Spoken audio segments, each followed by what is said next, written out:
মাহফিল হয়েছে নবীর শানে। আর একটা জিনিস কি,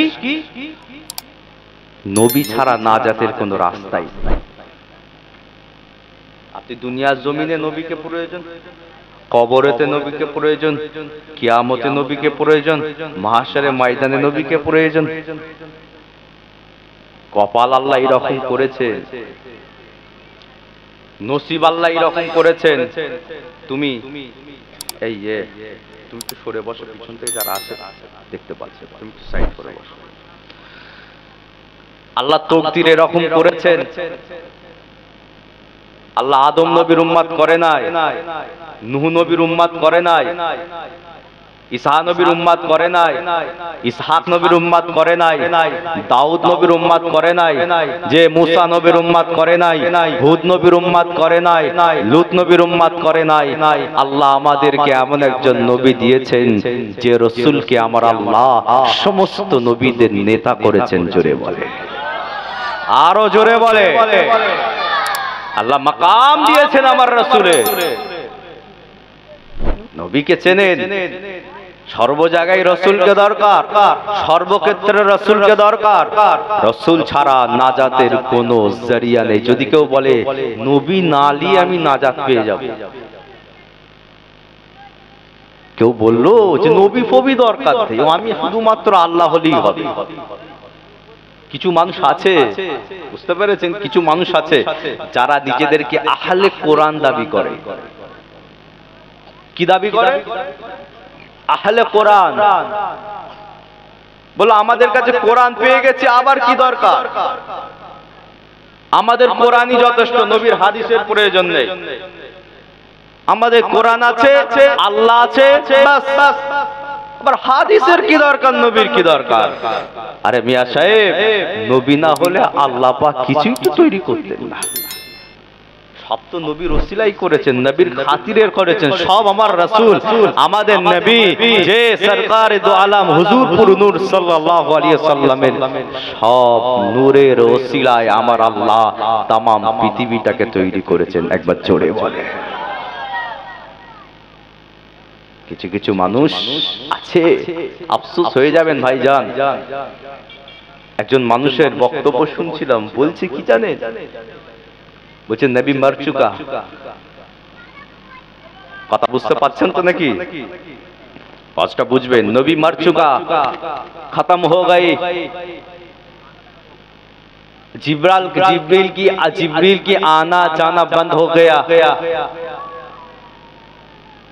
বলছে একজন সাধারণ মানুষ মরে যাওয়ার পর যেরকম কবরে থাকে, আমাদের রাসূল নাকি ঠিক সেই রকমই মরে নাকি ওই রকম অবস্থায় কবরে পড়ে আছে।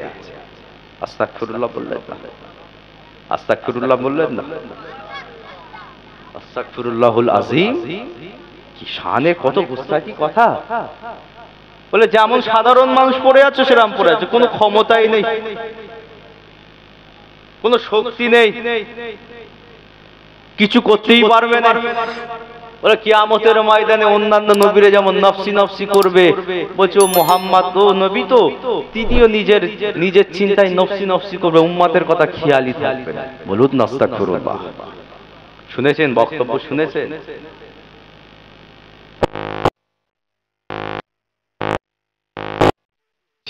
আপনার আবু জেহেল নাকি ঈমানদার, শুনেছেন জীবনে? এই কথা বলেন, শুনেছেন? এত তো হুজুর কেবলাদের ওয়াজ শুনেছেন, জীবনে কোনোদিন শুনেছেন? বলছে আবু জেহেল মুসলমান। এই আপনার আবু জেহেলের ঈমান আছে, ঈমানদার, আল্লাহকে মানে ঈমানদার।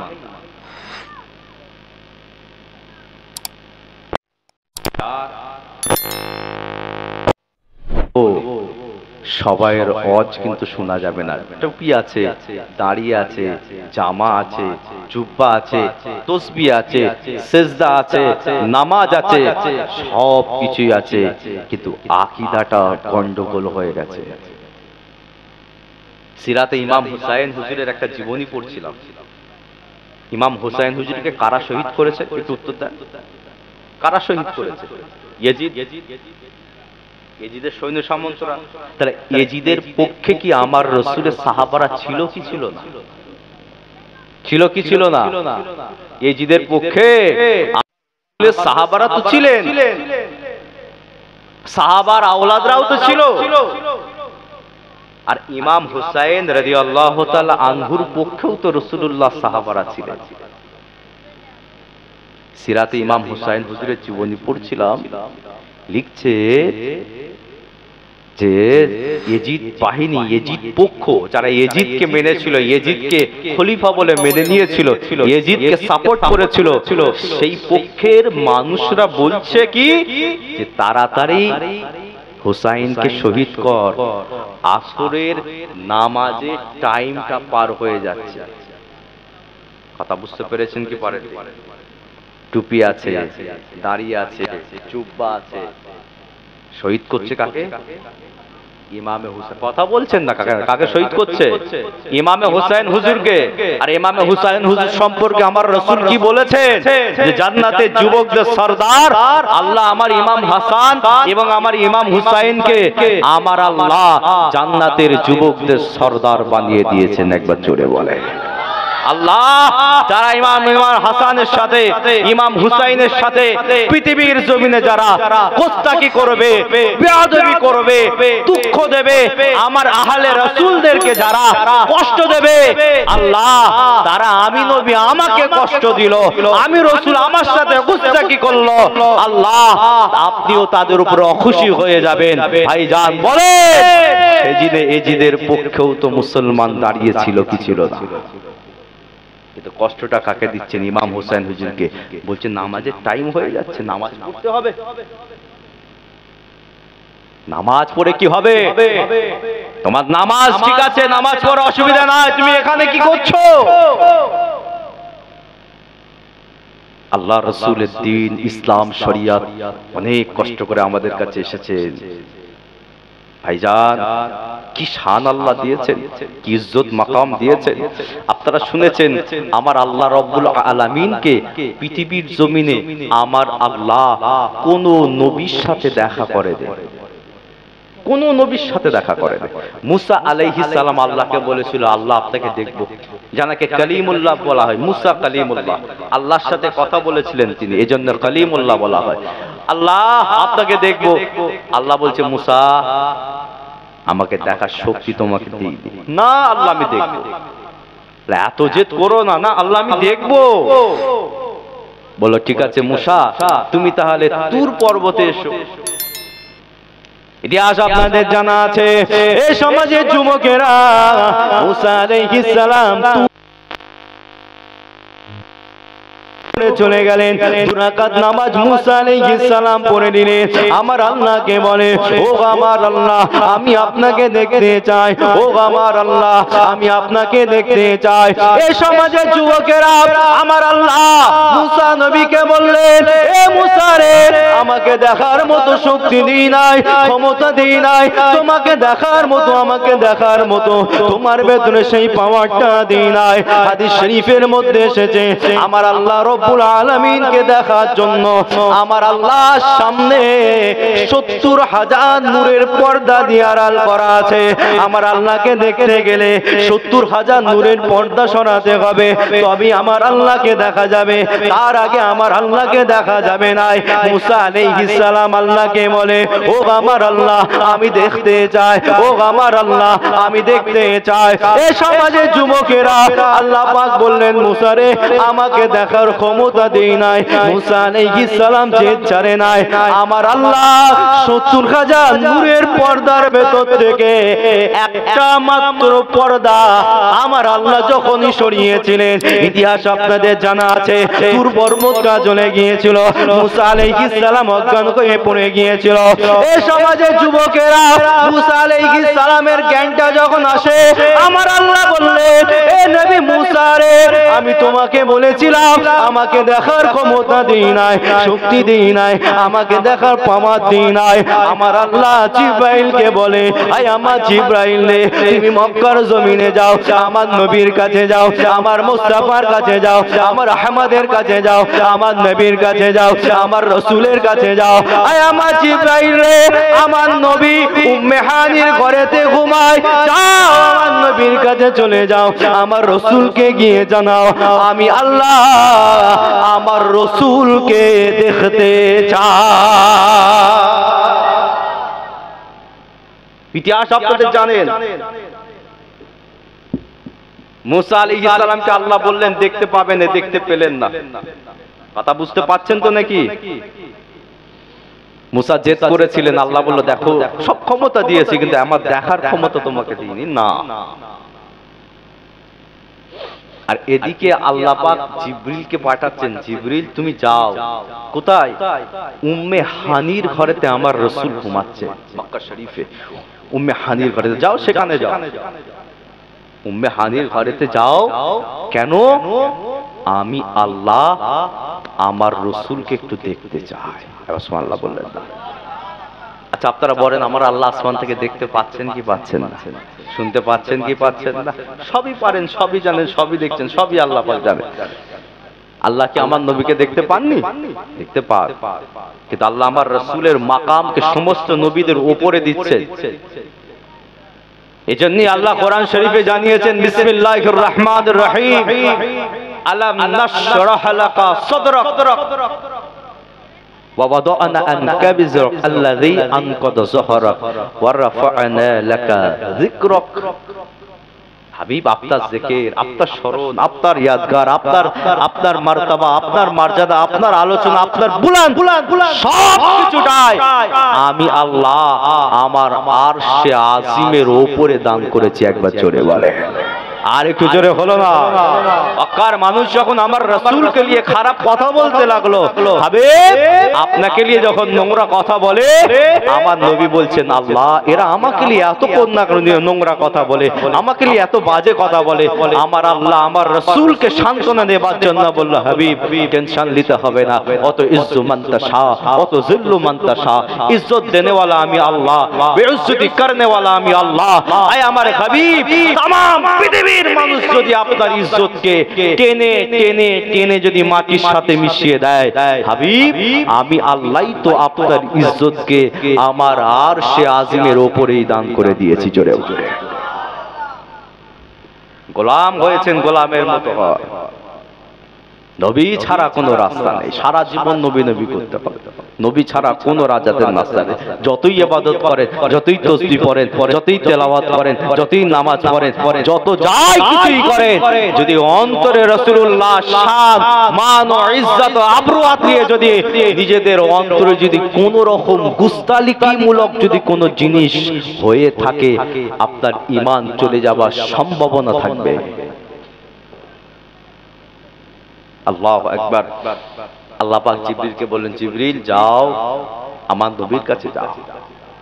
এই সমাজের যুবকেরা, এই আমার মায়েরা বোনেরা, এই আমার ভাইয়েরা, আল্লাহ নবী জিবরিল আলাইহিস সালাম আমার নবীর কাছে আসে।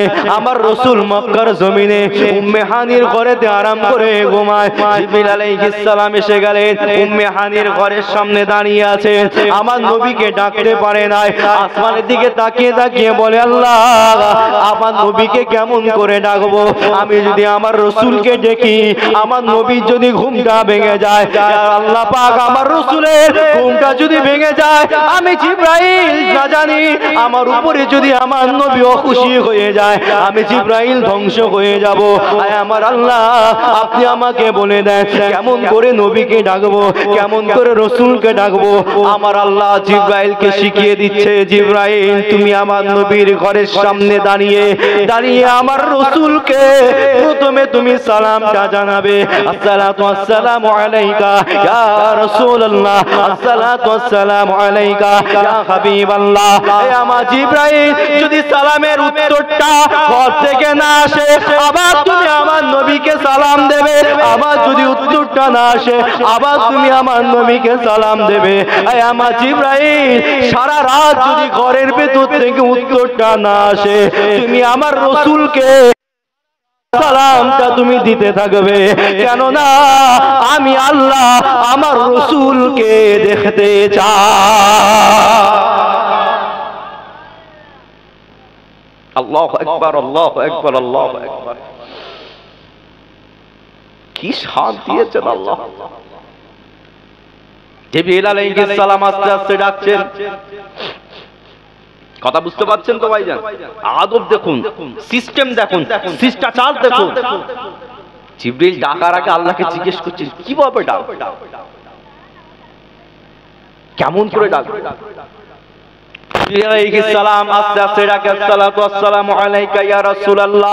ঘরের ভেতর থেকে কোনো উত্তর আসছে না। আবার আমার জিবরিল আবার ডাকে আসসালাতু ওয়াসসালামু আলাইকা ইয়া রাসূলুল্লাহ। ঘরের ভেতর থেকে কোনো জবাব আসে না। আবার যখন জিবরাইল আমার নবীকে ডাকে দ্বিতীয়বার আসসালাতু ওয়াসসালামু আলাইকা ইয়া রাসূলুল্লাহ, ডাকার সঙ্গে সঙ্গে উম্মে হানির ঘরের ভেতর থেকে আমার নবী উত্তরটা দেয় ওয়ালাইকুমুস সালাম। কে বাবা এত রাত্রিরে আমার ঘরের দরওয়াজার সামনে এসে ডাকছো? আল্লাহর রাসূল ঘরের দরওয়াজাটা খুলে যখন জিবরিলকে দেখলেন, ও বাবা জিবরাইল, এত রাত্রিরে কি ব্যাপার? এই সময়ে আমার ঘরের সামনে কেন দাঁড়িয়ে রয়েছো জিবরাইল? ওই সময়ে জিবরাইল আলাইহিস সালাম বলেন, ইয়া রাসূলুল্লাহ, ইয়া হাবিবাল্লাহ, আমার আল্লাহ পাঠিয়ে দিয়েছেন আমাকে। ইয়া রাসূলুল্লাহ, আর অপেক্ষা করিয়ে রাখা যাবে না। ও জিবরাইল, কাকে আর অপেক্ষা করাবো না। ইয়া রাসূলুল্লাহ, ইয়া হাবিবাল্লাহ, আমার আল্লাহ অপেক্ষা করে রয়েছেন আপনার দিদার পাওয়ার জন্য। আমার আল্লাহ আরশে আজিমের উপরে অপেক্ষা করে রয়েছে। আরেকটু জোরে হলো না? আরেকটু জোরে হলো না? তোমরা রাসূলের শানে গুস্তাখি করো। নবী মরে গেছে, নবী শেষ। আস্তাগফিরুল্লাহুল আযীম। জামে তিরমিজি শরীফের হাদিস এসেছেন, রাসূল বলছেন সর্বপ্রথম আল্লাহ কিয়ামত হবার আগে প্রথম আমি নবী আমাকে কবর থেকে তুলবেন। আল্লাহর রাসূল জানাইয়েছেন নয়, আমার আল্লাহ খুদ জানিয়েছে। যারা শহীদ হয়েছেন তাদেরকে তোমরা মরা বলবে না। আর প্রত্যেকটা নবীরা মরা নয়, তারা সবাই কবরে জিন্দা জিন্দা জিন্দা। আমি আল্লাহ সেই সমস্ত নবীদের কবরে রিজিক দান করে থাকি। একবার জোরে বলে। কিছু কিছু মানুষ বলে যে আল্লাহ যদি রিজিক দান করে থাকে কবরে, তাহলে খাওয়া দাওয়া করলে তো বাথরুম করতে হবে, তাহলে নবীরা কোথা বাথরুম করে? কথা বুঝছেন তো নাকি? তোমরা আল্লাহর উপরে বাটখারি চালাচ্ছ। আল্লাহ যদি কবরের ভেতরে খাওয়াতে পারেন, সেই আল্লাহই তো সমস্ত কিছু ব্যবস্থা করে রেখে দিতে পারেন কি পারেন না? আল্লাহর পাক কোরআনে খুদ জানিয়েছেন যারা শহীদ হয়েছেন এদেরকে মরা বলবে না। ইসলামের জন্য, কোরআনের জন্য, দ্বীনের জন্য, আল্লাহর ওয়াহদানিয়াতকে প্রতিষ্ঠা করবার জন্য যারা নিজেদের জীবনকে তলোয়ারের সামনে বিলিয়ে দিয়েছে, এদেরকে তোমরা মরা বলবে না, মরা বলবে না, মরা বলবে না। এরা জিন্দা, এরা জিন্দা, এরা জিন্দা। কেমন জিন্দা তোমরা জানতে পারবে না। আমি আল্লাহ এদের কবরে রিজিক দান করে থাকি। একবার চিৎকার দিয়ে বলেন। মদ খেয়ে টলতে টলতে পুকুরে পড়ে মরে গেছে। মদ খেয়ে টলতে টলতে এখন পুকুরে পড়ে ডুবে মরে গেছে। পরের দিনে পেট ফুলে উঠেছে। সঙ্গে সঙ্গে চায়ের দোকানে ফতোয়া শুরু হয়ে গেল, রে এই হুজুরদের বুকেই শুনেছি রে পুকুরে ডুবে মরলে শহীদ মওত হয়।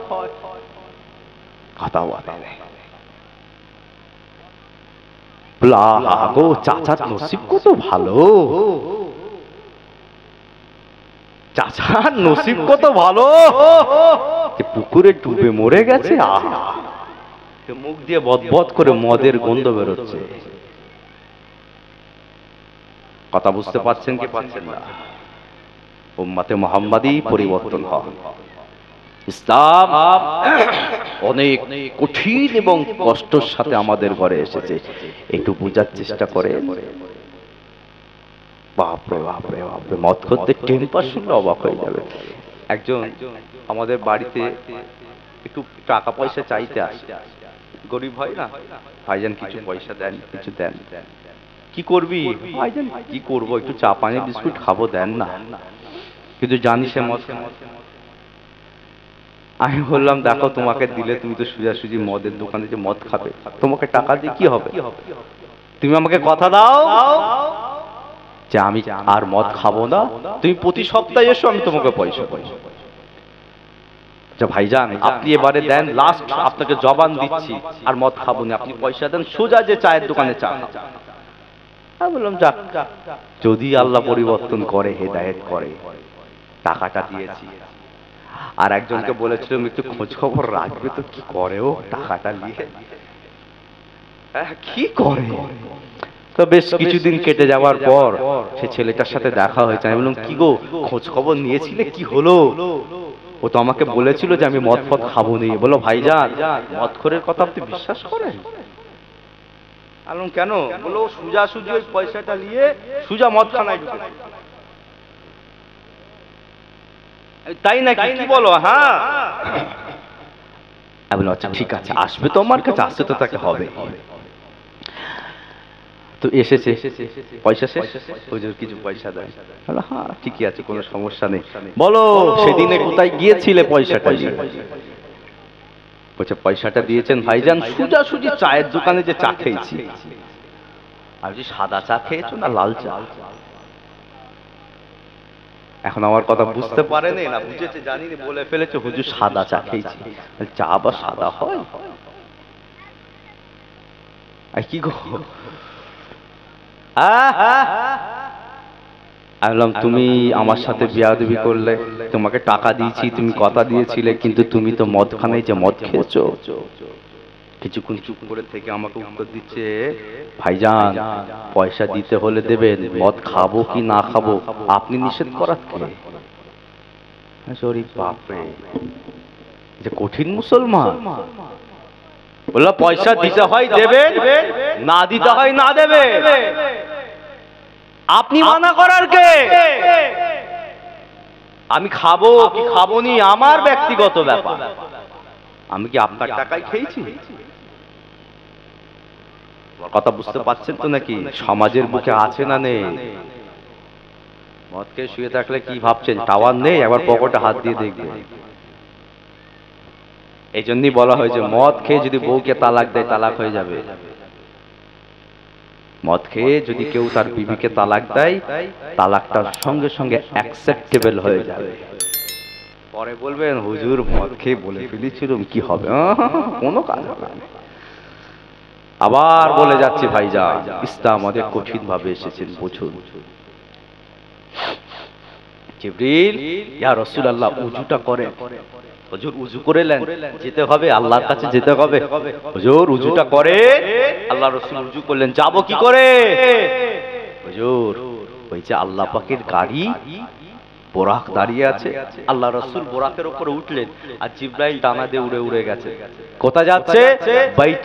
বাইতুল্লাহ থেকে, অর্থাৎ মক্কা শরীফ থেকে আমার রাসূল যাচ্ছেন বাইতুল মুকাদ্দাস, যেটাকে বলা হয় মসজিদে আকসা, যেটাকে নিয়ে এখন সবথেকে বড় সমস্যা তৈরি হয়েছে।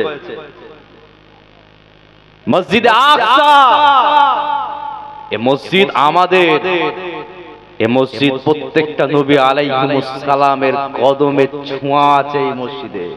নবী আদম থেকে নিয়ে আমাদের নবী পর্যন্ত প্রত্যেকটা নবীর কদম ওই মসজিদে আকসাতে পড়েছে। কোন মসজিদে আকসা? আল্লাহ রাসূল তো প্রথম জীবনে মসজিদে আকসার দিকেই ফিরে ফিরে নামাজ পড়তেন, ফিরে ফিরে নামাজ পড়তেন। প্রত্যেক দিন মসজিদে আকসা আমাদের প্রথম ফার্স্ট টাইম কিবলা ছিল, সেদিকে ফিরেই নামাজ পড়তেন। আর একদিন মনে মনে হলো আল্লাহ, নামাজ পড়ছেন রাসূল মসজিদে আকসার দিকে ফিরে, আল্লাহ আমার বাপ দাদার তৈরি কাবাটা কি কিবলা হবে না? নামাজ পড়ছেন কিন্তু মসজিদে আকসার দিকে ফিরে রাসূল মনে মনে চাইছে, আল্লাহ আমার বাপ দাদা ইব্রাহিম ইসমাইল আলাইহিস সালামের তৈরি আল্লাহ বাইতুল্লাহটা কি কাবা হবে না? সেই মসজিদে আকসা, এটা আমাদের জায়গা, তো এটা তো আমাদের সম্পত্তি, এটা মুসলমানদের জায়গা, এটা তো আমাদের। আজও আমাদের ইন্ডিয়া তো এমন একটা সমস্যার জায়গা তৈরি হয়ে গেছে কি চাই না, কি বলেন তো? আমাদের জায়গা ওয়াকফ সম্পত্তি, ওয়াকফ এটা আমাদের জায়গা তো নাকি? আমাদের বাপ দাদা পরদাদার দাদারা আমাদের জন্যই দিয়ে গেছে, আমাদের জন্যই দিয়ে গেছে, যে পরবর্তীতে এদের কি হবে না হবে। কথা বুঝতে পারছেন তো নাকি? এগুলো জানতে হবে ভাইজান, আপনারা জানেন, অবশ্যই আরো জানা প্রয়োজন। এটা আমাদের, আর এই সম্পত্তিটাকে নিয়ে নেবার জন্য একটা বিল তৈরি করার বিশালভাবে পরিকল্পনা চলছে। ওদিকে বাইতুল মুকাদ্দাস প্যালেস্তাইন, যেটা আমাদের মুসলিমদের, সেখানে বসিয়েছিল ইহুদিদেরকে, তারা বসে পুরো প্যালেস্তাইনটাকে নির্মূল করে, গাজাকে নির্মূল করে দিচ্ছে। কেউ পাশে, শুধুমাত্র ইরান ছাড়া, ইরান ছাড়া কেউ পাশে। আপনি সৌদি বলেন, সৌদি আরব এমিরেটস বলেন, জর্ডান বলেন, সব পাশাপাশি, সব পাশাপাশি। ইরাক বলেন, সব পাশাপাশি, কেউ পক্ষে যাচ্ছে না। লড়াই করছে শুধুমাত্র ইরান। অনেক ভালো আমাদের থেকে ওরা। ইমান যদি দেখতে হয় ওদের কাছেই যান, ইমান দেখতে পেয়ে যাবেন। বোম গুলি তলোয়ারের সামনে নিজেদের জীবনটাকে তারা কিছু মনে করে রে। একবার জোরে বলে কিচ্ছু মনে করে। আল্লাহ রাসূল মনে মনে চাইছে, আল্লাহ আমার কাবাটা কি কিবলা হবে না? আমার নওজোয়ান যুবকেরা, এ নবীর উম্মত উম্মতিরা, এ আমার রাসূলুল্লাহ দিবানারা, আমার আল্লাহ জিবরাইল আলাইহিস সালামকে বললেন, ও আমার জিবরাইল রে, তুমি যাও আমার নবীর কাছে চলে যাও। আমার নবী নামাজটা পড়ে মনে মনে চায়, আল্লাহ কি বে আল্লাহ, আল্লাহ কাবাটা কি কিবলা হবে না? আমার বাপ দাদার কাবাটা কি কিবলা হবে না? এ আমার জিবরাইল রে, তুমি আমার নবীকে গিয়ে শুনিয়ে দাও, আমি আল্লাহ আমার রাসূলের এই মনে মনে চাওয়াটা আমি আল্লাহ বুঝতে পেরে গিয়েছে। জিবরাইল তুমি আমার নবীকে গিয়ে বলো, আমি আল্লাহ সময় হয়ে গেলে আমি আল্লাহ আমার রাসূলের এই মনের চাওয়াটাকে পূরণ করে দেবো। একবার জোরে বলে। আল্লাহ রাসূল নামাজটা আদায় করে নিলে, আর এই রকম ভাবে দিন যায় রাত আসে, রাত যায় দিন আসে। আমার নবী একদিন আসরের নামাজ পড়ছেন, 2 রাকাত নামাজটা আমার রাসূল বাইতুল মুকাদ্দাসের দিকে ফিরে নামাজ পড়েছেন। দ্বিতীয় রাকাতে উঠলেন, তেলাওয়াতটা করলেন, কোরআন শরীফ তেলাওয়াত করে নিয়ে আমার রাসূল রুকুতে গেলেন। আমার নবী যখন সিজদায় যাবে, আমার আল্লাহ জিবরাইলকে বলল, জিবরাইল তুমি আমার নবীর কাছে যাও, আমার হাবিবের কাছে যাও, আমার হাবিবের কাছে যাও, আমার মুস্তাফার কাছে যাও। আয় আমার জিবরাইল রে, আমার নবী আমার কাছে চায় আর আমি আল্লাহ দেব না, এটা কোনোদিন হতে পারে না। আদম বলেছিল, আল্লাহ আপনি যাতে খুশি আমি তাতে খুশি। শীষ বলেছিল, আল্লাহ আপনি যাতে রাজি আমি তাতে রাজি। নূহ বলেছিল, আল্লাহ আপনি যাতে রাজি আমি তাতে নাবে। ইদ্রিস বলেছিল, আল্লাহ আপনি যাতে খুশি আমি ইদ্রিস তাতে খুশি। জার্জিস বলেছিল, আল্লাহ আপনি যাতে খুশি আমি জার্জিস তাতে খুশি। নূহ বলেছিল, আল্লাহ আপনি যাতে খুশি আমি নূহ তাতে খুশি।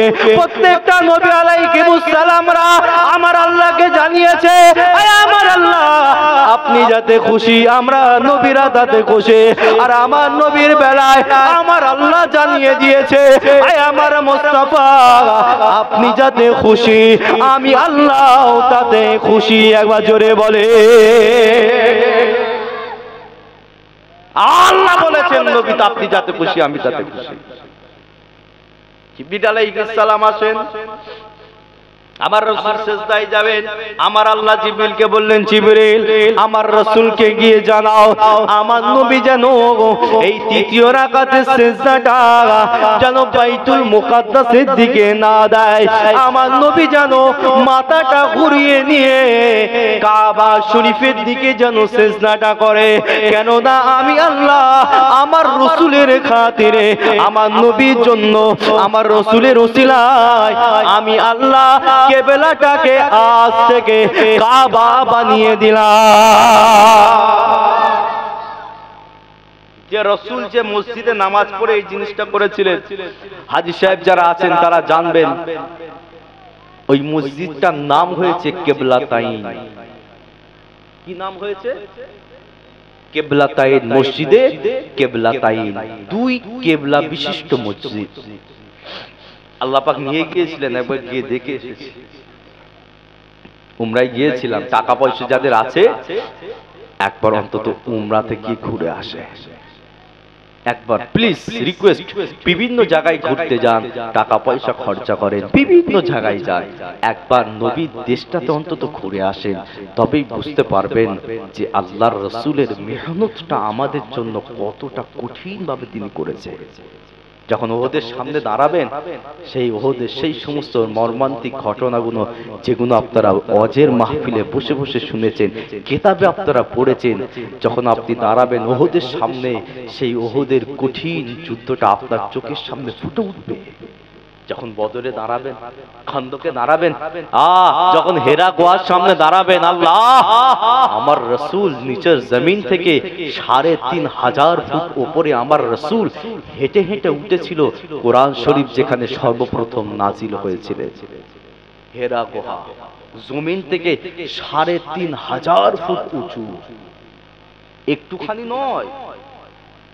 এখন রাস্তা করে দিয়েছেন, সরকার সিঁড়ি করে দিয়েছেন, এমনকি গাড়ি ওঠার জন্য রাস্তা পর্যন্ত হচ্ছে দেখে এলাম, পরবর্তীতে গাড়িও উঠবে, হাজী সাহেবদের অন্তত যাবার জন্য একটা সুন্দর ব্যবস্থা করে দিচ্ছে। কিন্তু ভাইজান, এটা উঠছিলাম, কষ্টটা আছে, কত কঠিন কষ্ট সেটা বুঝতে পেরেছিলাম।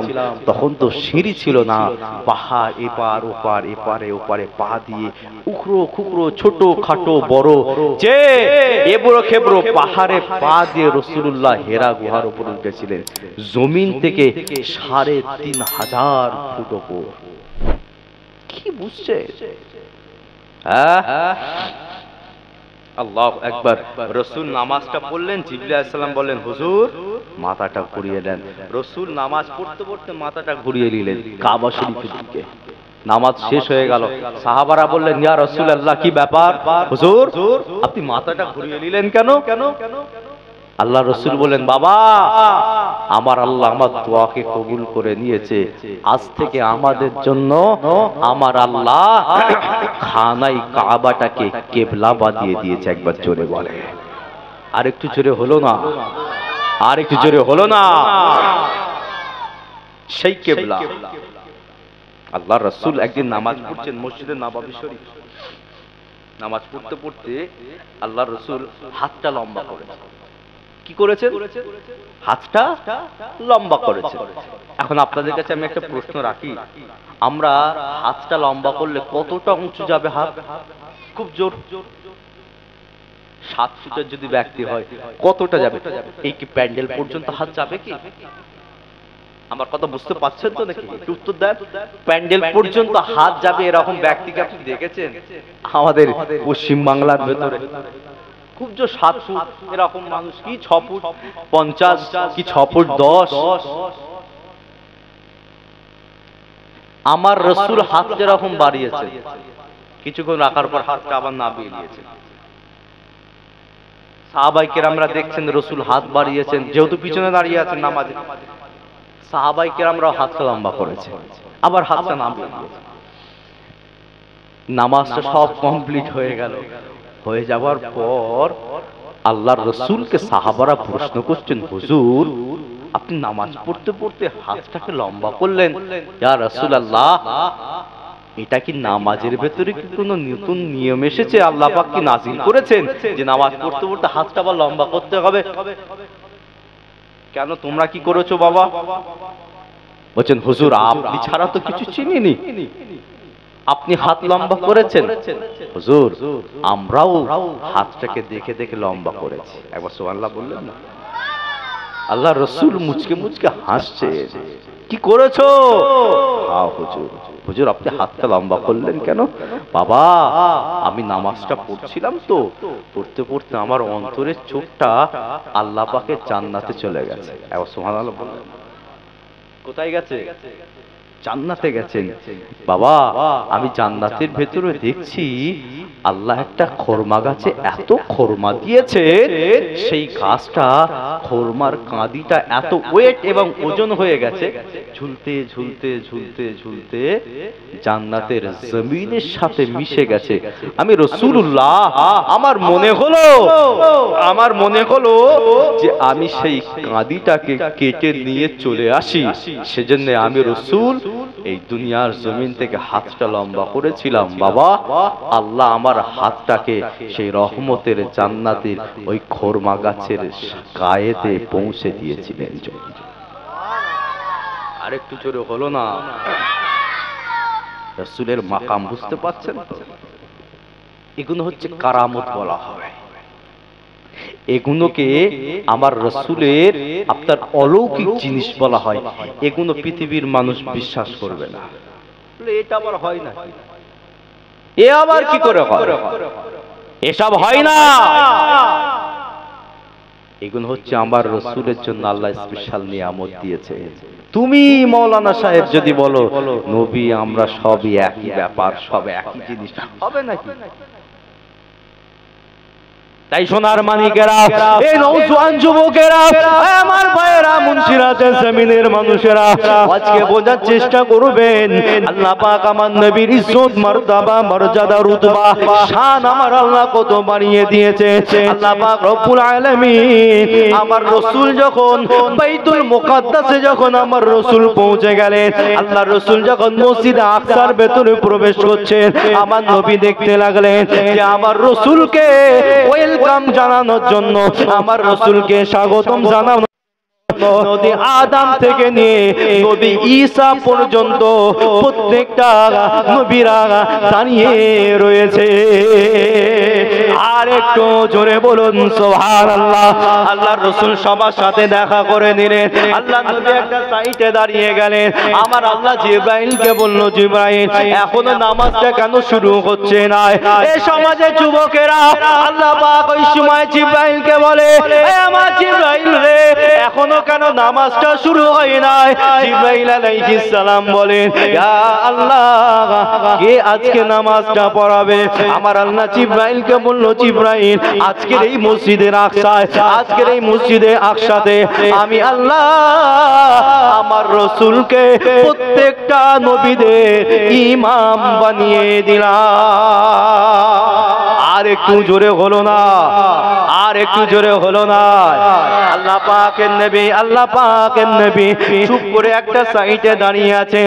জিবরিল আলাইহিস সালাম আমার নবীর কাছে গেলেন, ইয়া রাসূলুল্লাহ, ইয়া হাবিবাল্লাহ, আপনাকে আজকে নামাজটা পড়াতে হবে। আয় আমার জিবরাইল, এমন কথা বলো না, এখানে আদম দাঁড়িয়ে আছে, আমার উপরে প্রত্যেকটা নবীরা দাঁড়িয়ে রয়েছে। আয় আমার জিবরাইল, আমি নামাজ এখানে পড়াবো না। কিন্তু আমার জিবরাইল বলেন, ইয়া রাসূলুল্লাহ, আপনাকে নামাজ পড়াতে হবে, কেননা আমার আল্লাহ আপনার ইজ্জত বাড়াবার জন্য, আপনার শান, শওকত, মর্তবা, মর্যাদা আমার আল্লাহ বাড়াবার জন্য আমার আল্লাহ আপনাকে আদম থেকে নিয়ে ঈসা পর্যন্ত প্রত্যেকটা নবীদের ইমাম বানিয়ে দিয়েছে। কথা বুঝতে পারছেন তো নাকি? তুমি আমি যদি নবীর শান ছোট করতে পাই, জীবনে কোশ্চিন কালে এটা করা যাবে না, পারবো না। ইতিহাস আপনাদের জানা আছে। আল্লাহু আকবার। আমার রাসূলকে জিবরিল আলাইহিস সালাম আগিয়ে দিলেন, আমার রাসূল আগিয়ে চলে গেলেন মসজিদে আকসায়। রাসূল নামাজে দাঁড়ালেন, নামাজটা আদায় করলেন, প্রত্যেকটা নবীরা পিছনে দাঁড়িয়েছে। আল্লাহু আকবার, আল্লাহু আকবার। এজন্যই প্রত্যেকটা নবীদের কাছ থেকে আমার আল্লাহ আগে থেকে হুকুম নিয়েছিলেন, বলো আমি আল্লাহ আমার একটা নবী পাঠাবো, রাসূল পাঠাবো, তোমরা সেই নবীকে কি নেতা বলে মানবে? আপনার ইতিহাস জানেন, বলো নেতা বলে মানবে? প্রত্যেকটা নবীরা এক বাক্যেই বলেছিল, আল্লাহ আপনার সেই নবী যদি আমাদের জামানায়, আমাদের সমসাময়িক সময়ে যদি আসে, আল্লাহ আমরা আমাদের নবুয়াতকে ছেড়ে দিয়ে আপনার সেই নবীকে নবী বলেই মেনে নেব। একবার জোরে বলে। সবাই আমার নবীর পক্ষে ছিল। কি শান দিয়েছেন, কি রুতবা দিয়েছেন। এজন্যই আল্লাহ কোরআন শরীফের বিভিন্ন জায়গায় বলেছেন, লাকাদ কানা লাকুম ফি রাসূলিল্লাহি উসওয়াতুন হাসানা। উত্তম চরিত্র দেখতে চাও, আমার রাসূলকে দেখো। কিন্তু আজ উত্তম চরিত্র দেখতে গেলে বড় বড় ফিল্ম স্টারদেরকে দেখে। আজ উত্তম চরিত্র দেখতে গেলে, উত্তম লেবাস দেখতে গেলে, উত্তম পোশাক দেখতে গেলে যে ফিল্ম স্টারদেরকে দেখে, মেগা স্টারদেরকে দেখে, ক্রিকেটার স্টারদেরকে দেখে, তাদের চালচরণ, তাদের খাওয়া দাওয়া, তাদের কথাবার্তা, তাদের লেবাস পোশাক, তাদের সবকিছুটাই লাইফ স্টাইলটা আজকে আমার ঘরের ছেলে বলেন, বাপ বলেন আর মা বলেন, আজকে এরা নিজেদের ভেতরে নিয়ে নিয়েছে। কথা ঠিক বলছি না ভুল বলছি? আফসোস, বড় দুঃখ লাগে যেখানে আল্লাহ বললেন উত্তম চরিত্র দেখতে চাও তো আমার রাসূলকে দেখো, আমার নেতাকে দেখো, আমার হাবিবকে দেখো। আমি আল্লাহ আমার রাসূলের ভেতরে সর্ব উত্তম আদর্শটাই দান করে দিয়েছি। একবার জোরে বলুন। আল্লাহ রাসূল মসজিদে নববী শরীফে বসে আছেন, একজন মহিলা এসেছে, বাইহাকি শরীফের হাদিস। একজন মহিলা এসে মসজিদে নববী শরীফের বাইরে দাঁড়িয়ে আছে। কথা শুনছেন তো নাকি ভাই? যান, মসজিদে নববীর বাইরে দাঁড়িয়ে আছে।